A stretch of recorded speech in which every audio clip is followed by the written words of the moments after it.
स्नेहबंध फाउंडेशनचे संस्थापक अध्यक्ष डॉक्टर उद्धव शिंदे यांचे नागरिकांना नम्र आव्हान. उन्हाची तीव्रता दिवसेंदिवस वाढत आहे, काळजी घ्या. सध्या उन्हाची तीव्रता दिवसेंदिवस खूपच वाढत आहे. शक्यतो दुपारी 12 ते 4 वाजेपर्यंत घराच्या बाहेर पडू नये.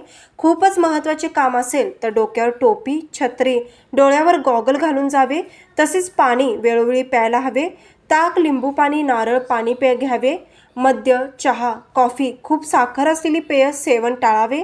लहान मुलांना उन्हात खेळावयास पाठवू नये. प्रत्येक पालकांनी कुटुंबातील चिमुकल्यांसह वयस्कर व्यक्तींच्या आरोग्याची काळजी घ्यायला हवी.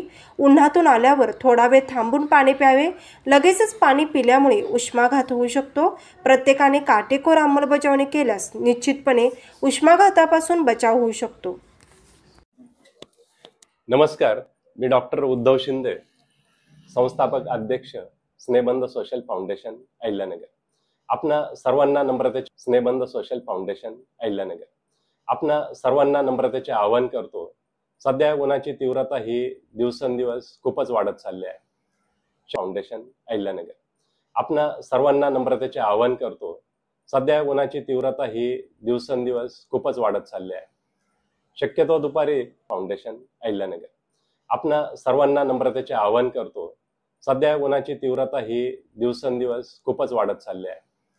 शक्यतो दुपारी 12 ते 4 वाजेपर्यंत घराच्या बाहेर कुणीच पडायला नाही पाहिजे.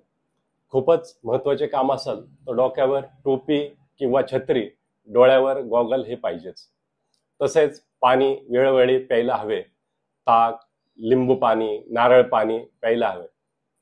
मद्य, चहा, कॉफी, खूप साखर असलेली पेय सेवन टाळायला पाहिजे.